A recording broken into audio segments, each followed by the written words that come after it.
하나님 말씀은 마태복음 8장 14절 말씀부터 17절 말씀까지 함께 합독하겠습니다. 마태복음 8장 14절 말씀부터 함께 합독합니다. 예수께서 베드로 집에 들어가사 그의 장모가 열병으로 앓아 누운 것을 보시고 그의 손을 만지시니 열병이 떠나가고 여인이 일어나서 예수께 수종들더라. 저물매 사람들이 귀신 들린 자를 많이 데리고 예수께 오거늘 예수께서 말씀으로 귀신들을 쫓아내시고 병든 자를 다 고치시니 이는 선지자 이사야로 하신 말씀에 우리 연약한 것을 친히 담당하시고 병을 짊어지셨도다 함을 이루려 하심이더라. 아멘. 말씀에 은혜가 있으시기 바랍니다. 오늘 말씀은 마태복음 8장 14절부터 17절 말씀까지를 통해서 예수님의 사역이라는 치유 사역이라는 말씀의 제목으로 함께 은혜를 나누고자 합니다. 자, 오늘 보니까 누가 나와요? 제일 먼저 베드로의 장모가 나오죠. 베드로의 장모가 무슨 병이다? 열병으로 앓아 누웠다. 그러면 이 베드로의 장모가 낫게 해달라고 예수님 불렀어요? 아니죠. 자, 예수님께서 베드로의 집에 들어가서 베드로의 장모를 만난 이유가 있어요. 이 장모가 왜 열병에 걸렸을까요? 이 열병이 한마디로 말해서 무슨 병이냐? 화병. 왜 그러냐고요? 생각을 해봐요. 멀쩡하게 고기 잡아서 식구들 먹여 살리던 사위가 어느 날 느닷없이 고기를 잡다 말고 그물 던져놓고 가버렸어. 오지도 않아. 화가 나겠어 안 나겠어? 이 사위가 지금 정신이 있냐 없냐죠. 식구들 어쩌라고. 화병 나겠어요 안 나겠어요? 이해가 갑니까 이제? 열병이 화병이라는 게. 나도 얼마 전에 깨달았어요. 자, 마태복음 4장에 보면 마태복음 4장 18절부터 20절 말씀까지의 어떤 내용이 나오냐. 예수님께서 바닷가에 가셔서 해변에 다니시다가 두 형제 베드로라 하는 시몬과 그 형제 안드레가 뭐하고 있어 지금? 바다에 그물을 왜 던져요? 고기 잡아서 식구들 먹여 살리려고 지금 생업을 하고 있어요. 그런데 이제 다른 누가복음? 마가복음인가? 거기 보면은 이제 거기서 말씀을 마치시고 그럽니다. 그러니까 말씀을 지금 선포를 했어요. 하나님 나라 복음을 선포하고 나서 그 다음에 베드로가 어떤 일이 일어났어요? 나를 떠나소서 나는 죄인입니다. 아이고 거기를 봐야 되네.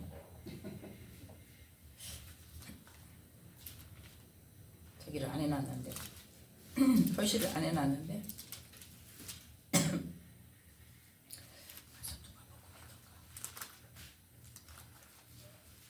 알잖아요. 그 사건을 고기 잡고 있을 때 예수님이 오셔서 뭐해라?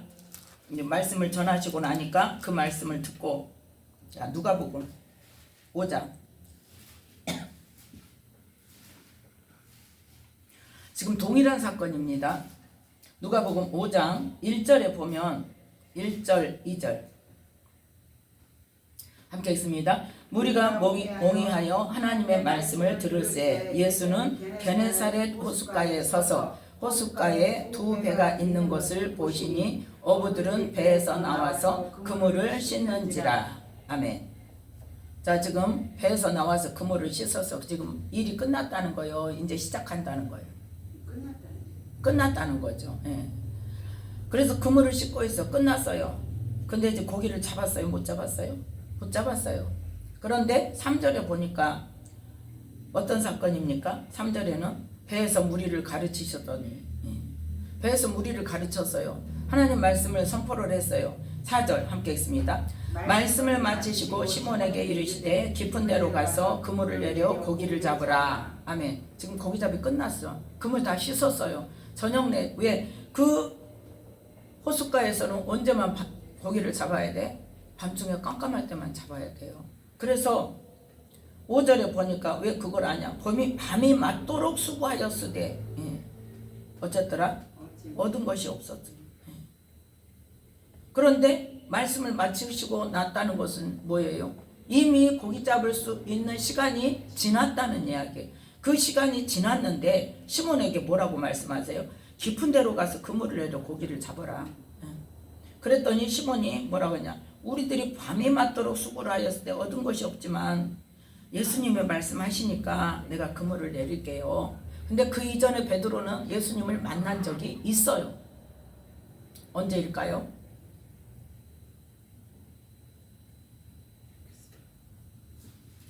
요한복음에 보면 세례 요한의 제자 안드레와 요한에게 세례 요한이 보라 세상죄를 지고 가는 어린 양이로다.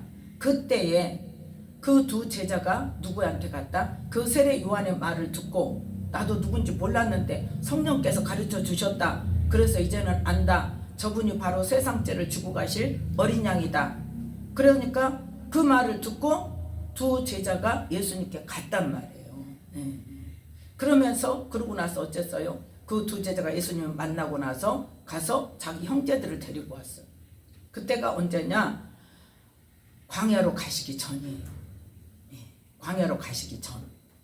광야로 시험 받으러 가시기 전에 그 이미 왜 세례 받고 그 이튿날 지금 세례 요한이 말을 했고 세례 요한의 말을 듣고 예수님께 갔으니까 그리고 나서 예수님을 만나고 나서 어떻게 돼요? 자기 형제들을 데리고 와요. 형제들을 데리고 왔는데 그 다음에 그 형제들과 함께 또 누가 와서? 빌립도 왔죠. 그리고 나서 사흘째 되던 날 어떤 일이 있었어요? 가나에 혼인잔치의 사건이 있고 그 사건에서 하나님께서 하시는 예수님을 통하여서 하나님의 능력을 나타내 보이시는 표적을 행하시고 물이 포도주 되는 그 기적을 행하시니까 제자들이 예수님을 믿더라 했어요. 그 다음에 광야로 가신 거예요. 그 여러 날 후에 지금 이 누가복음 사건과 이 마태복음 사건은 마태복음 4장에 보면 1절에 성령에게 이끌려 마귀에게 시험을 받으러 광야로 가사오니까 갔다 오시고 나서 그 다음에 지금 어부들을 제자로 다시 지금 누가 예수님께서 찾아가셨다는 거예요. 그 4사람 5사람은 예수님께서 광야로 가실 때 혼자 가시니까 제자들 놔두고 혼자 가시니까 그냥 말았어요. 자기 집 갔어. 그래서 다시 생업을 했어요. 하고 있는데 예수님께서 광야의 40일을 지나고 나서 이제 예수님이 찾아오셨어요. 그러니까 다시 오신 거예요. 그래서 예수님께서 지금 말씀을 가르치시니까 베드로에게는 뭐가 있어요? 기억이 있어요. 무슨 기억? 가나 혼인잔치에 표적을 나타내신 예수님에 대한 기억이 있어요. 그러니까 예수님은 그런 분이야 하는 마음이 있으니까 말씀에 의지해서 예수님이 하라고 하시니까 가나 혼인잔치에도 어떤 사건이 있었어요? 근데 그냥 됐어요. 하인들에게 물을 아구까지 채워라. 그리고 뭐 포도주 되라 말도 안 했어요. 아구까지 채워라 했을 때 아구까지 채웠고 갔다가 연회장에 주어라 할 때 주었을 때 포도주였단 말이에요. 그러니까 예수님께서 하라고 하시면 그대로 하면 되는구나 하는 것이 기억에 있는 거죠. 그래서 베드로가 이때 말씀 선포한 것뿐만 아니라 말로만 하신 게 아니라 예수님의 실제로 사흘째 되던 날 가나 혼인잔치 때 행하신 기적이 생각이 난 거죠. 그래서 말씀하시면 되는 거 실제로 나타나는 것을 알고 있기 때문에 밤이 맞도록 우리가 수고해서 한 마리도 못 얻은 것이 없다 그랬잖아. 한 마리도 못 잡았는데 예수님이 하라고 하시면 그 말씀이 될 줄 알고 가겠습니다. 말씀에 의지해서 내가 가겠습니다. 그래서 그물을 내렸더니 자 6절 함께 읽습니다. 그리한즉 고기를 애운 것이 누가복음 5장 6절이요. 아직 누가복음 안 끝났어요.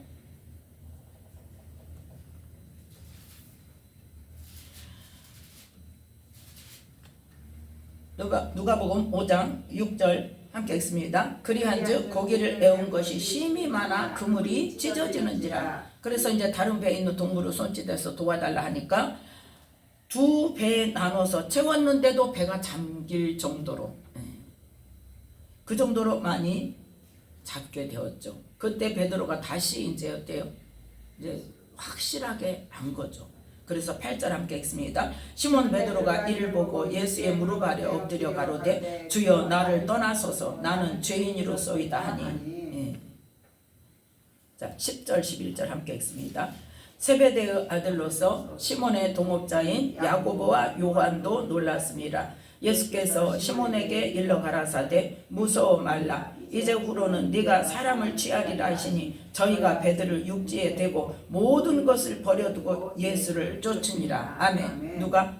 베드로, 안드레, 요한, 야고보 이 네 사람이 완전히 그 지금 배 잡다 이제 고기 잡다 말고 배에다가 다 그냥 놔두고 모든 것 내려놓고 지금 뭐예요? 생업을 포기하고 지금 예수님을 따르는 거예요.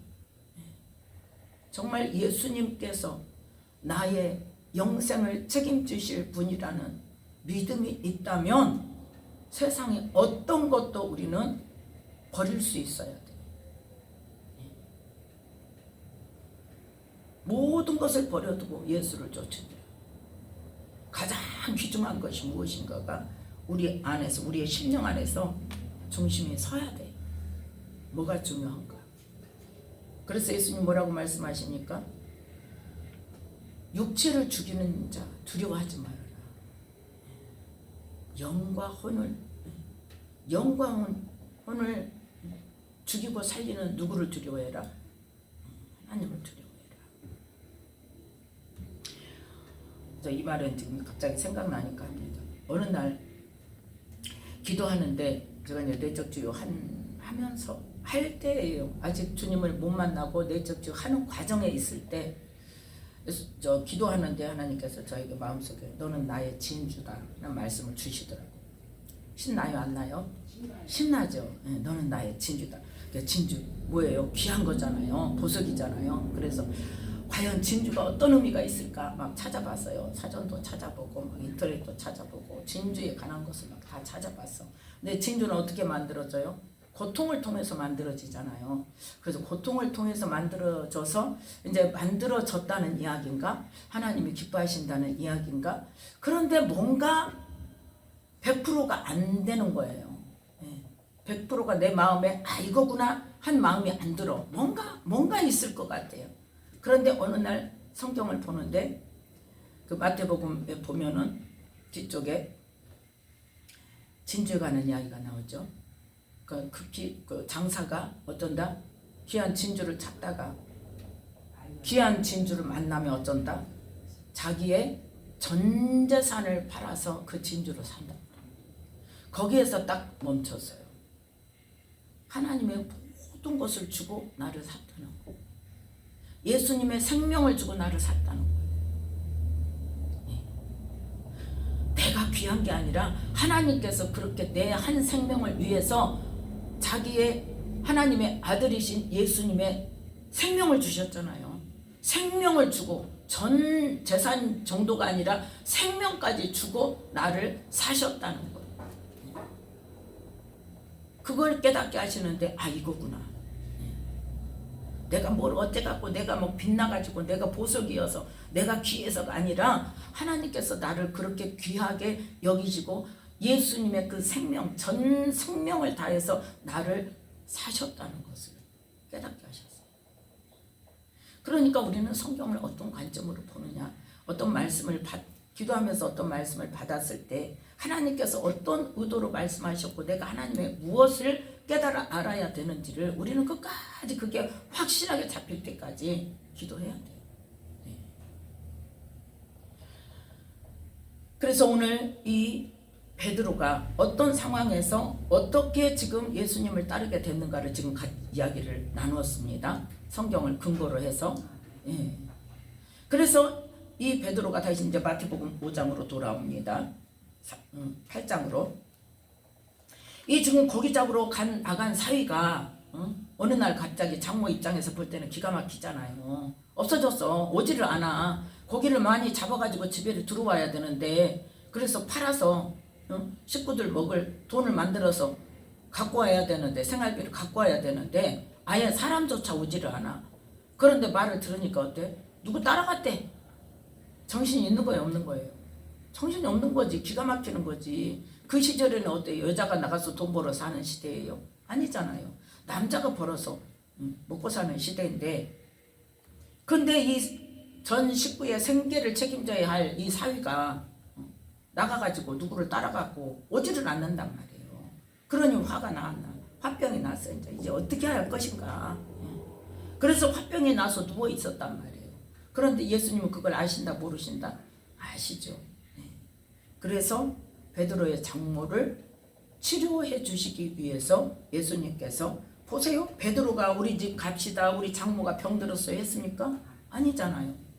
예수님께서 일방적으로 아시고 그 장모의 상한 마음을 치료해 주시기 위해서 베드로의 집에 들어가서 그 장모가 열병으로 앓아 누운 것을 보시고 그의 손을 만지셨다는 건 뭐예요? 주님을 알게 했다는 거예요. 보세요. 우리가 환상으로만 주님을 알아도 우리의 마음이 달라져요. 하나님의 그 은혜가 임해서 우리의 심령이 달라져요. 완전히 180도 달라져요. 그런데 예수님이 와서 손을 만져줬어. 손을 잡아줬어요. 그러면 뭐가 전해졌을까요? 하나님이 어떤 분이라는 그게 영적으로 확 전해졌을 거예요. 그래서 베드로가 그 예수님을 따라다니는 것에 대해서 반감이 있을까 없을까? 그게 치유가 되어지죠. 우리 사위가 이런 분을 따라다니는구나. 이런 분하고 같이 다니는구나. 완전히 그 마음의 상처들이 다 씻은 듯이 없어지고 그 마음의 화가 어째서요? 녹아내렸단 말이에요. 그래서 치유가 되어져서 그 다음에 이제 낫기만 했어요. 여인이 일어나서 예수께 수종들더라 했어요. 예수님이 이제 어떤 분이라는 걸 알게 된 거예요. 그래서 예수님을 잘 섬겼다는 이야기. 자기도 잘 섬겼어. 따라다니는 사위만 욕하는 게 아니라 이제는 사위도 이해하게 되고 자기도 예수님을 섬기는 사람이 되었다. 자, 그 상황에서 두 번째 어떤 일이 일어납니까? 이제 저물매, 그날 해가 저무니까 16절에 함께 읽습니다. 저물매 사람들이 귀신 들린 자를 많이 데리고 예수께 오고는 예수께서 말씀으로 귀신들을 쫓아내시고 병든 자를 다 고치시니. 아멘. 지금 무엇으로? 말씀으로. 말씀 안에 뭐가 있다? 뭐가 있어요? 말씀 안에 뭐가 있어요? 생명이 있단 말이에요. 우리는 그 원칙을 잊으면 안 돼. 요한복음 1장에 말씀이신 하나님이 이 땅에 오셨고 그 말씀 안에 뭐가 있다? 생명이 있고 그 말씀 안에 있는 생명이 우리에게 무엇으로 나타난다? 빛으로 비춰진단 말이에요. 그래서 그 빛으로 비춰져서 우리가 그 빛을 받고 뭘 봐야 돼? 내 눈을 통해서, 영의 눈을 통해서 내 안을 봐야 된다. 그래서 나를 깨끗하게 하고 그 말씀으로 가득가득 채워져서 이 마음에 가득한 것이 무엇으로 나온다? 입으로 나오고 삶으로 나오는 거. 그 가득 채워진 하나님의 말씀이 내 삶으로, 그런데 그 삶으로 나타나기까지 뭐가 작용을 해야 된다? 내가 해야 할 일이 딱 그때예요. 그 말씀으로 나를 쳐서 나의 의지, 나의 뜻, 내가 이제까지 해왔던 습관, 내가 이제까지 생각했던 가치관들, 그것들을 그 말씀에 쳐서 복종시켜야 돼요. 그게 옛사람이 죽는 거고, 그게 자아가 깨어지는 거고, 그게 나를 버리는 거란 말이에요. 그래서 그 말씀으로 가득 채워져서 그 말씀이 나의 말로 나오게 되고 그 말씀이 나의 삶으로 나오게 되고 그 말씀 안에는 또 뭐가 있어요? 하나님의 마음이 들어있어요. 하나님의 사랑이 들어있어요. 이게 가장 중요한 기본 원리입니다. 그래서 말씀으로 뭐였다? 귀신들을 쫓아내시고 말씀으로만 해도 돼요. 예수 이름 명령한다. 앞에서 선포할 때 귀신 떠나가요? 안 떠나가요? 떠나가요. 누구에게? 믿는 자에게. 또 누구에게? 하나님과 관계 속에서 하나님께서 고쳐주고자 하시는 자에게. 네. 그리고 뭐를? 병든 자를 다 고치시니. 이것도 무엇으로? 말씀으로. 네. 말씀에 능력이 있고 말씀이 생명이고, 그래서 다 고치시니 그러면 사역은 왜 하냐? 왜 손을 대갖고 하냐? 말씀으로 해서 사람들이 어때요? 잘 안 받아들여요. 말씀만으로는. 뭐 하기를 바래? 나아만 장군처럼 당처에 손을 대고 기도를 해줘야 나을 걸로 생각을 한단 말이에요. 예. 그러면 자기의 믿음이, 하나님의 말씀을 온전히 믿는 믿음이 있으면 기도하면서 그 말씀으로 내가 응답을 받으면 고쳐진다니까요. 기도해도. 근데 문제는 뭐냐? 그걸 안 믿어요. 믿음이 없어요. 근데 하나님의 그 응답을 받아야 되는데, 그 다음에 응답을 받고 만약에 이제 사역하는 데를 가서 사역을 받아야 될 것 같으면 하게 하세요. 말이 들어와요. 어디 갑시다. 그러면 그때 기도하는 거예요. 그래서 하나님이 낫게 하신다고 응답을 주셨는데, 하나님 이렇게 옆에서 어디를 가자고 합니다. 하나님 거기를 가야 할까요? 내가 그 기도를 해야 되는데 뭐해? 내가 잘라버려. 왜? 하나님 낫게 하신다고 그랬어. 나 치료하신다고 했어. 그러니까 갈 필요 없어. 아니, 그것도 하나님의 방법일 수 있단 말이에요. 그러니까 우리는 어디서부터 어디까지만 기도하는 게 아니라 응답을 받았으면 그 다음에 하나님이 일하실 방법들이 다양하게 있을 수 있단 말이에요. 네. 그럼 가야 될 것 같으면 하나님이 가라고 말씀을 주시든지, 아니면 먼저 어떤 사인을 주시든지, 꿈을 통해서 뭘 보여주시든지, 네. 그러한 일들을, 그래서 우리는 주님의 음성을 듣고 그 말씀에, 그 음성에 순종할 수 있어야 된단 말이에요. 그러려면 뭐가 돼야 돼? 하나님과 내 관계가 열려야 돼요. 네. 영의 통로가 열려야 돼요. 영의 말씀을 들을 수 있는 귀가 열려야 돼요. 그 상태까지 갔을 때 그게 일어나는 거예요. 그래서 예수님께서는 이렇게 말씀으로 귀신들을 쫓아내시고 병든 자를 다 고치셨는데, 이 예수님의 귀신을 쫓아내고 병든 자를 고치는 사역이 17절 말씀 함께 읽습니다. 이는 선지자 이사야로 가신 말씀에 우리 연약한 것을 친히 담당하시고 병을 짊어지셨도다 함을 이루려 하심이더라. 아멘. 그 일들을 왜 할 수 있느냐? 예수님께서 친히 경험하셨기 때문에 우리의 아픔을 아신단 말이에요. 네. 그리고 그 일을 통해서 예수님이신 것을 우리가 알게 하기 위해서 먼저 뭐 했다? 이사야 선지자를 통해서 말씀으로 주셨단 말이에요.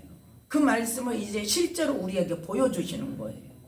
그래서 예수님이 선지자 이사야가 말했던 그 메시아가 맞다는 것을 증명시켜 주시는 거예요. 그래서 하나님은 언제나 어떻게 하신다? 어떻게 일하신다? 말씀하시고 이루시는 거예요. 네. 그래서 이사야 어떤 말씀을 이루셨냐? 우리가 잘 알죠? 이사야 53장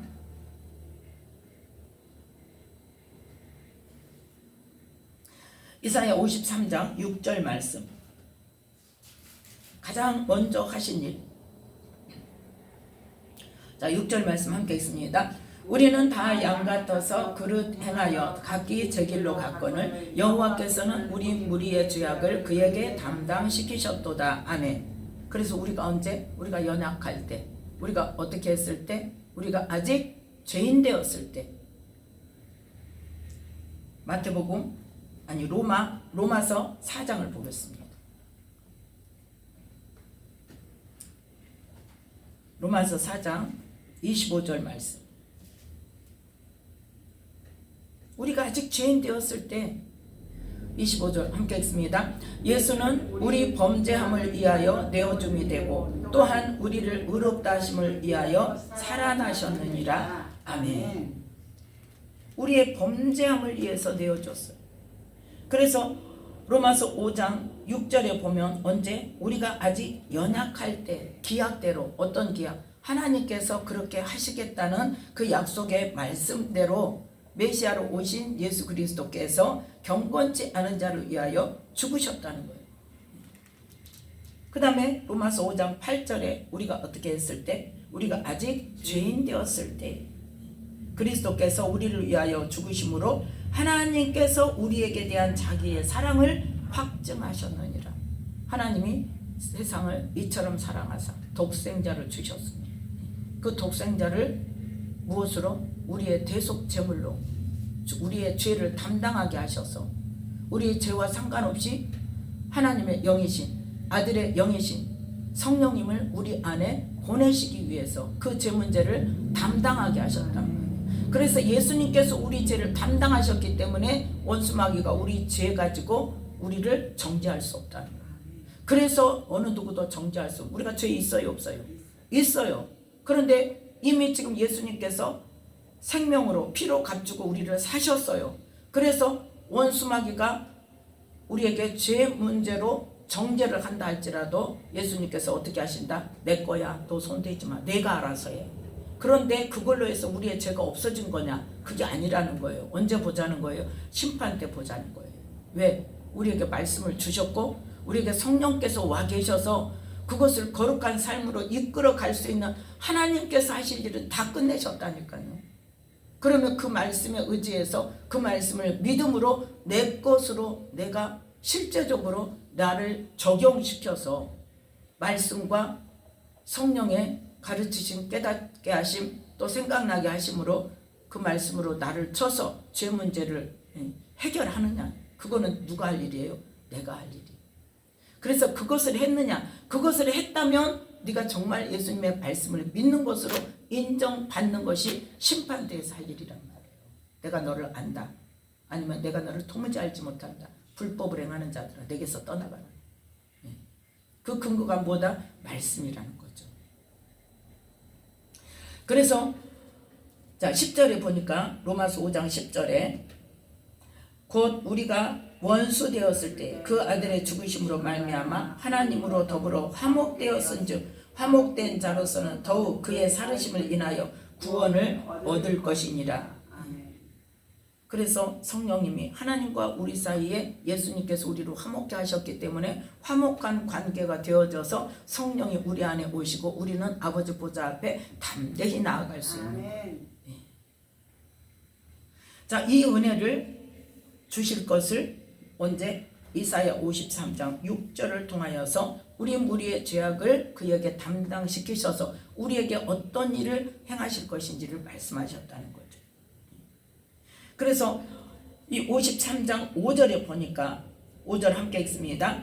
그가 찔림은 우리의 허물을 인하며 그가 상함은 우리의 죄악을 인함이라. 그가 징계를 받음으로 우리가 평화를 누리고 그가 채찍에 맞음으로 우리가 나음을 입었도다. 아멘. 우리의 허물을 담당하시기 위해서 예수님께서 창에 찔리시고 가시에 찔리시고 그 다음에 우리의 죄 때문에 모든 피를 다 흘려주셔서 죄값을 치러주시고 또 십자가 나무 십자가의 달림으로 뭐를 우리의 저주 죄로 인한 저주를 담당하셔서 우리가 평화를 누릴 수 있게 하시고 채찍에 맞음으로 질병 고통으로부터 우리가 나음을 입을 수 있는 그 일을 하실 거라는 것을 미리 이사야 선지자를 통해서 하나님께서 말씀하셔서 우리가 그 일을 실제로 이루게 된 것이라는 거죠.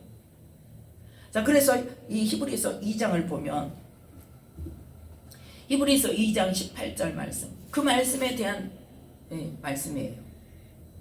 히브리서 2장 18절 말씀 함께 읽습니다. 자기가 시험을 받아 고난을 당하셨은즉 시험 받는 자들을 능히 도우시느니라. 아멘. 경험을 해보시고 그것 때문에 경험해 보시는 거예요. 네.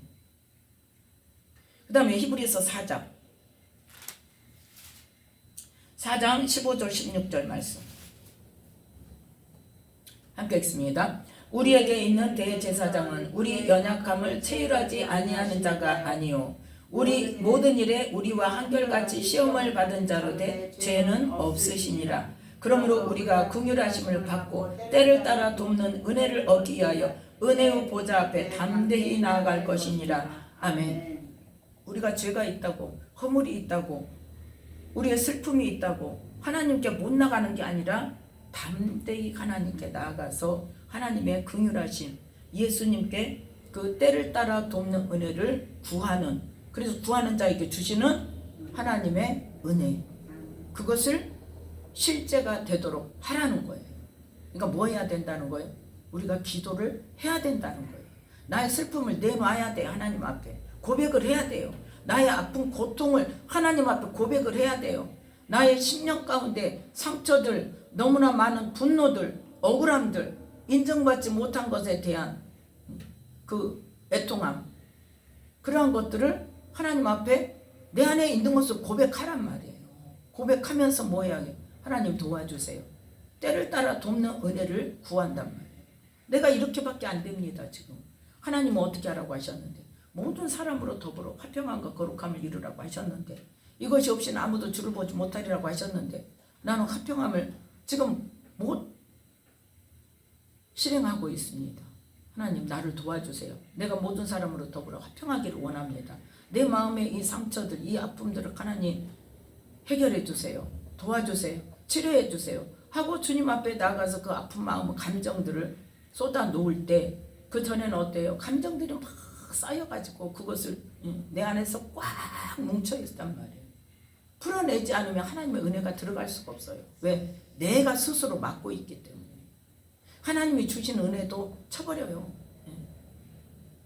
그런데 뭐가 되어지면 이 내면의 상처들이나 고통들이나 그런 것들이 하나님의 은혜에 의해서 해결이 되어지면, 그것들이 풀어내지면 속에 이제 뭐가 돼?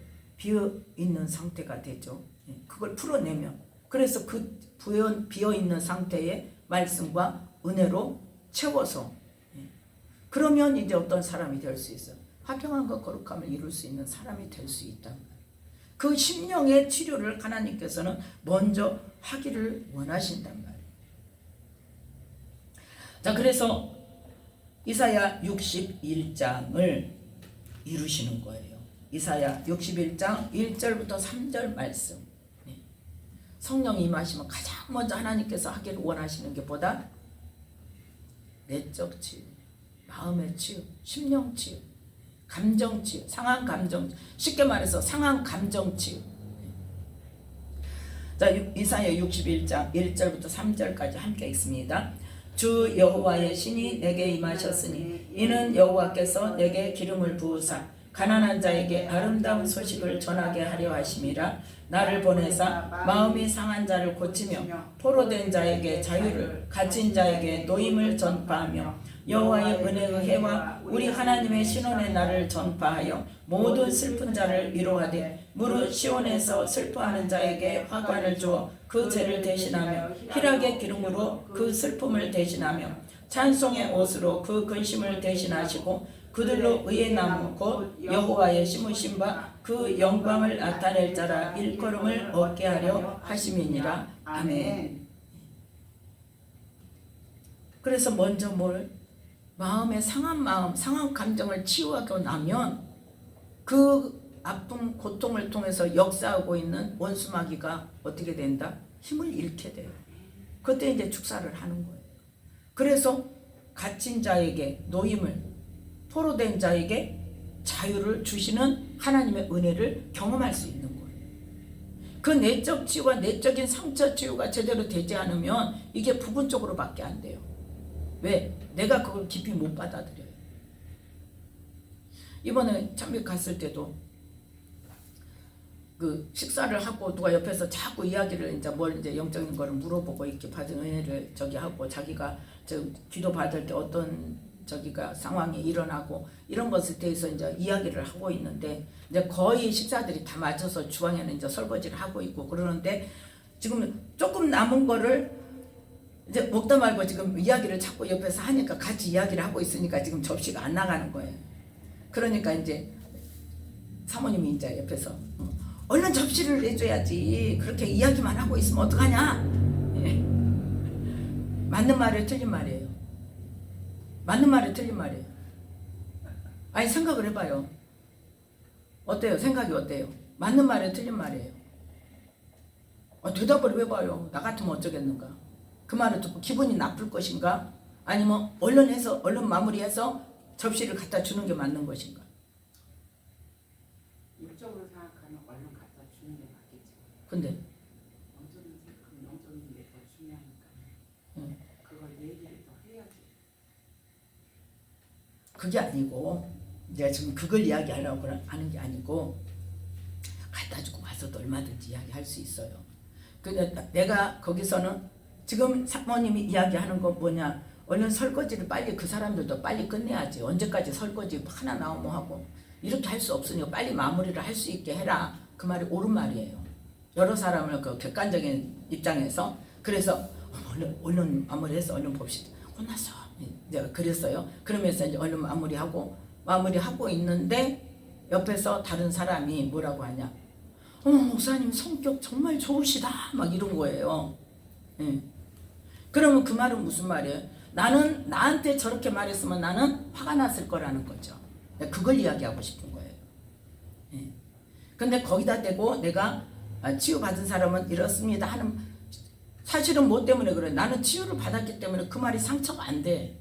그 지금 상황상 그게 맞아요. 그러면 내가 빨리 해서 마무리해서 갖다 주는 게 맞아요. 화낼 일이 아니라고. 그런데 그 사람 볼 때는 어때요? 뭐 저렇게 막 말을 했는데도 화를 안 내네? 속 안 뒤집어지나 봐? 성품 좋다? 이걸 나한테 이제 뭐 자기는 칭찬한다고 했겠죠. 근데 내가 그때 거기서 나는 상처를 받은 사람이기 때문에 그렇습니다 말을 못 하잖아요. 내 속으로는 그 마음이 있지만. 예. 그러니까 그 차이라 그 말이에요. 상처받은 사람, 치유받은 사람과 치유받지 않은 사람들의 다른 반응이. 그래서 뭐가 필요해? 치유를 받아야 모든 사람으로 더불어서 화평할 수 있는 그러한 심령이 될 수 있다는 거야. 한마디로 말해서. 그래서 이제 내가 얼른 마무리하고 해주고 갖다 주고 갑시다. 그러니까 이 사람도 어때요? 얼른 이제 거기에 동조를 하는 거죠. 그래서 마무리해도 그게 질서상 맞잖아요. 객관적으로 볼 때. 그러면 거기 맞춰주면 되는 거예요. 그리고 다시 앉아서 이야기를 할 수 있는 거예요. 그러니까 이야기는 마무리 해주고 해도 되는데, 그냥 먹다 말고 옆에서 이야기를 하니까 나는 이제 거기 말을 들어주는데, 예. 그걸 지적을 하면 어떻게? 내가 틀린 거잖아요. 빨리 마무리 해주고 이야기를 하는 게 맞지. 근데 거기에서 속이 뒤집어진다, 화가 난다, 나를 지적했다고 화가 난다, 그건 뭐예요? 내 안에 상처가 치유가 안 된 사람은 그럴 수밖에 없다는 거죠. 예. 그래서 그 차이를 지금 지적을 하기 위해서 지금 이야기를 하는 거예요. 예. 그러니까 치유를 받으면 어때? 무슨 독을 마실지라도 해를 받지 않는 거예요. 속이 안 상해. 내가 속이 안 상하니까 내가 얼굴빛도 안 바뀌고, 아유 나 혼났어 그러면서 빨리빨리 갖다 주고 옵시다. 그렇게 할 수가 있는 거죠. 그런데 치유받지 않은 사람 어때? 그렇다고 나를 그렇게 무한줘? 이 많은 사람 앞에서? 이러면서 어때? 속이 확 올라오죠. 그 차이예요. 그래서 우리는 치유를 받아야 누구에게 속지 않아요? 원수마귀에게 속지 않고, 예. 모든 사람으로 더불어 화평함과 거룩함을 이루라는 하나님의 말씀을 이룰 수 있는 거예요. 예. 그래서 내적 치유가 반드시 필요하다 그 말입니다. 야, 누가 무슨 말을 했을 때 객관적으로 볼 때 그 말이 맞는데 내 속에서 올라온다. 그러면 내 안에 그 상처가 있는 거예요. 그럼 그거 가지고 뭐 해야 돼? 기도해야 돼. 네. 그거 가지고 기도해야 돼. 그런데 우리는 어떻게 해요? 승질 내고 그냥 말죠. 네. 그리고 승질은 안 내도 어때? 마음속에 딱 담아놓고 마음을 딱 빗장을 지르죠. 내가 너하고 말을 하는가 봐라. 내가 상대를 안 한다. 너 어떻게 하는가 내가 두고 볼 거야. 너는 안 그러나 보자. 이러고 마음속에 딱 빗장을 지르면 벌써 뭐 하는 거예요? 마음속에 이제 그때부터 누가 역사해? 사단이 이제 발동을 하는 거예요. 막 어디 밖에서 들어온 거 아니에요. 내 속에 있는 사단이 옳다 걸렸다. 옳다 걸렸다. 너 그거 지금 저기 잘못하기만 하면 너 잡아서 싸워라. 그러고 지금 마귀가 탁 거는 거예요. 그럼 걸려드는 거예요. 마귀의 수법에. 그래갖고 이제 뭐가 일어나? 이제 싸움이 일어나. 다툼이 일어나. 사람이 어떻게 100% 완벽할 수가 있어요? 누구나 다. 저도 마찬가지. 단지 뭐 할 뿐이에요? 하나님의 은혜 안에서 말씀대로 하려고 애쓰고 힘쓰고 가고 있는 중이에요. 저도 공사 중이에요. 여러 방면에서 뭐만 알아? 목표점만 알아. 근데 지금도 열심히 가고 있어. 어느 만큼 갔는가 나 모르겠어요. 뭐 조금 갔겠지. 적어도 뭐는 했다? 목표점은 안다는 거. 그거 하나밖에 없어요. 그래서 그 목표점을 가르쳐주는 거예요. 내가 그걸 다 해서 나는 완벽하니까 가르쳐 주는 게 아니라 하나님께서 내게 가르쳐 주신 목표점과 방향성과 내가 어떻게 해서 그거를 이뤄야 된다는 방법을, 내게 알게 하신 방법을 가르쳐 주는 것 뿐이에요. 그럼 나도 역시 마찬가지로 지금 가고 있는 거예요. 만들어 가고 있는 거예요. 그래서 우리는 하나님의 말씀을 통해서 우리가 심판대 앞에 섰을 때 예수님께 어떤 말씀을 들어야 돼? 내가 너를 안다, 수고했다, 잘했다. 그 말을 들을 수 있도록 말씀 속에서 영의 비밀을 잘 깨달아서 그 말씀으로 우리가 순종하며 갈 때에 우리의 그 가고자 하는 방향성과 우리가 하고자 하는 그 힘쓰고 애쓰는 것을 통해서 그날이 언제 올지 모르지만 그날에 하나님께서 그 마음을 보시는 거예요. 그래서 오늘도 예수님께서 뭐부터 치유하기를 원하신다? 우리의 심령을 치유하기를 원하신다. 먼저. 그리고 나서 심령을 치유하고 그리고 무엇으로? 말씀으로 귀신들도 쫓아내시고, 그러니까 말씀이 기본이 돼서 이 말씀이 내 심령이 이 말씀에, 하나님의 말씀에 지금 맞는 심령의 상태인가 맞지 않는 심령의 상태인가를 보고 우리의 치료할 것과 우리가 쫓아내야 될 것과 우리가 바꿔야 될 것과 버려야 될 것들을 어떻게 해야 된다? 깨닫고 그것을 내가 힘쓰고 애써서 그 말씀이 내게 이루어지도록 해야 된다는 것입니다.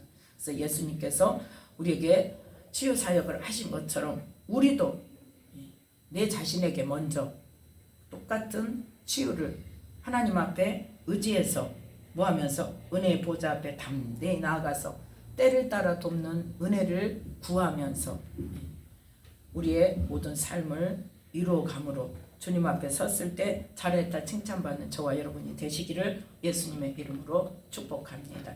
기도하겠습니다. 하나님 아버지,